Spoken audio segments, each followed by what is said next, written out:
This is a farmers' protest that took place in Tokyo in March 2025.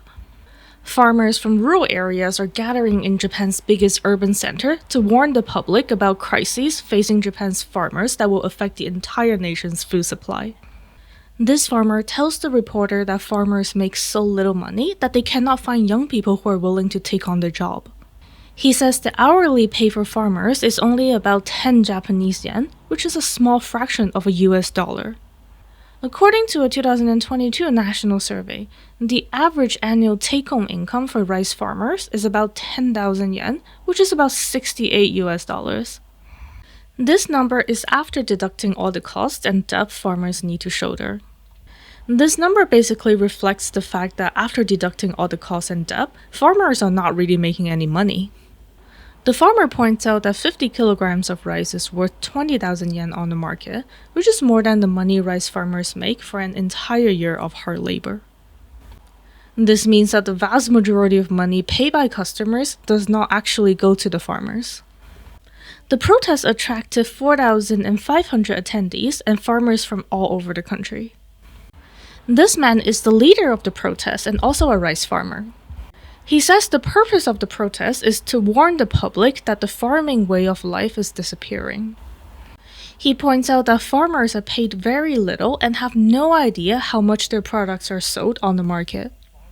He says farmers just sell their products to agricultural associations at very low prices and don't know how their products end up being sold at such high prices on the market.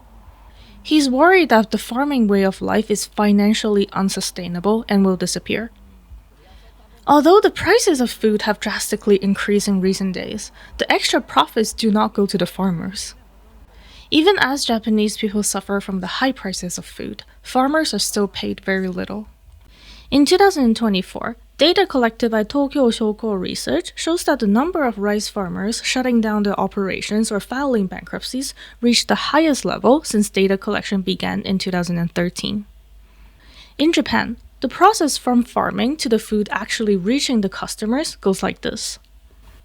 Farmers sell their products to a middleman organization called JA, which stands for Japan Agricultural Cooperatives. JA sells the products to wholesale businesses, and wholesale businesses then sell them to retail businesses, which is where customers buy the products. The most problematic part of the supply chain is JA, which has overwhelming power over how much farmers are paid and how much customers need to pay.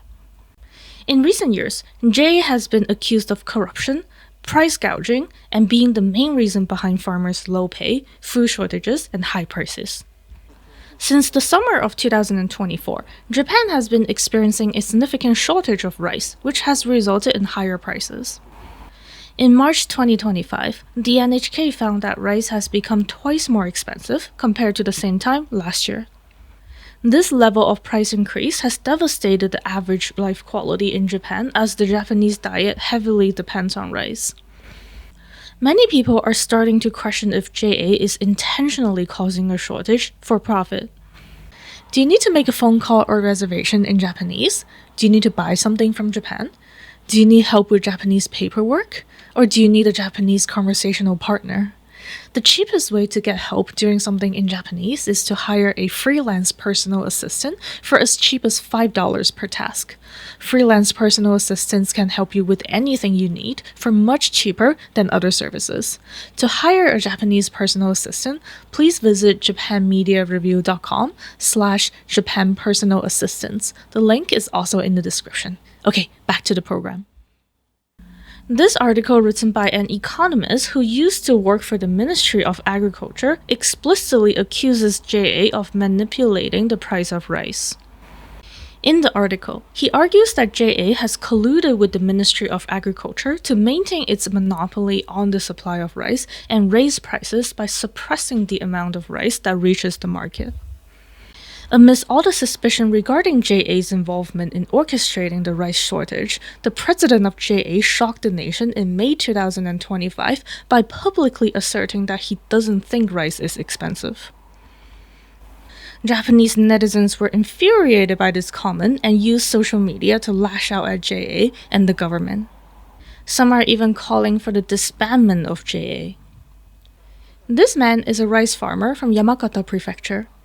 His family has been farming for more than 400 years, and he's the 21st generation of this incredible legacy.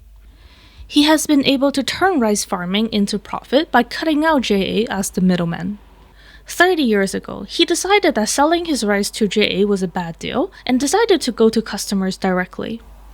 It took him a long time and many rejections to find customers who were willing to give him a chance. As of now, he has 1,000 individual customers and 30 business clients.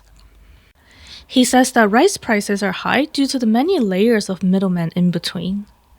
He says the profits made by the middlemen are built on the suffering of farmers.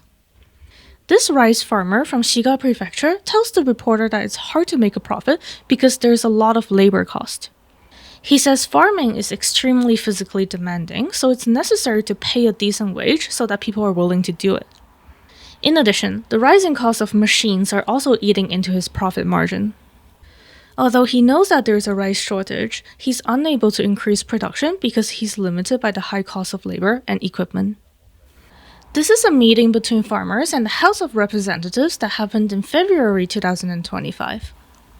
This man is a dairy farmer from Chiba Prefecture, and he says that dairy farmers are actively losing money while working 365 days a year.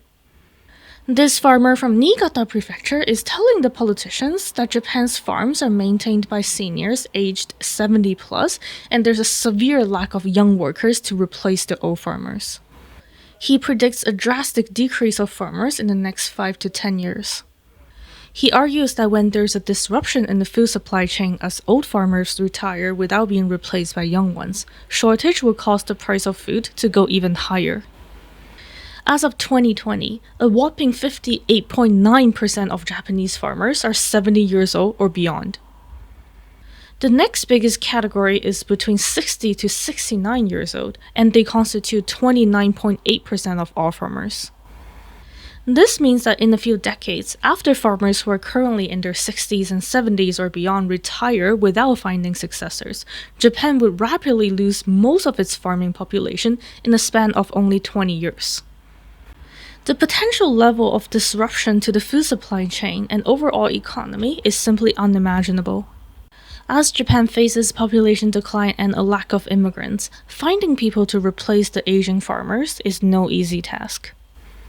This man is a farmer from Niigata Prefecture who joined the farmers' protest to express his concern about depopulation in farming villages. Over the past 3 decades, he saw his farming village transform from a bustling community to a depopulated, empty shell of what it used to be.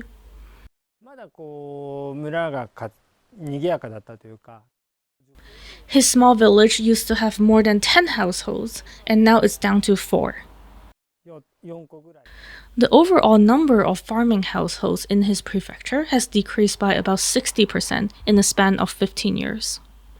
He says that decreasing profits and increasing costs in recent years have been significant factors in forcing people out of farming. This man is the CEO of Soojitsu, which is a big corporation that has agricultural investments.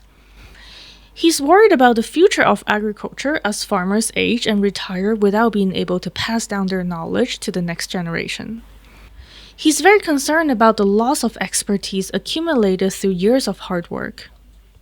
After the knowledge and expertise are lost, it would take a long time to rebuild. This man is a farmer who is trying to save farming from disappearing by introducing innovative business strategies. He says as of now, about 80 to 90% of farmers are about to retire. He thinks it's extremely important to find new ways to use the farmlands that will soon be abandoned. He is currently trying to introduce machine automation to transform a rural region into a mass production base for onions. He says that whereas farming is traditionally a family business and knowledge is passed down within the family, it's important to run farming like corporations from now on to attract workers with no family connections to farming. For more translation of Japanese media, please visit japanmedia-review.com. I'm also on Bluesky right now, so please follow me there if you're also on Bluesky. Please consider supporting me on Patreon if you like my content. I'll see you next time.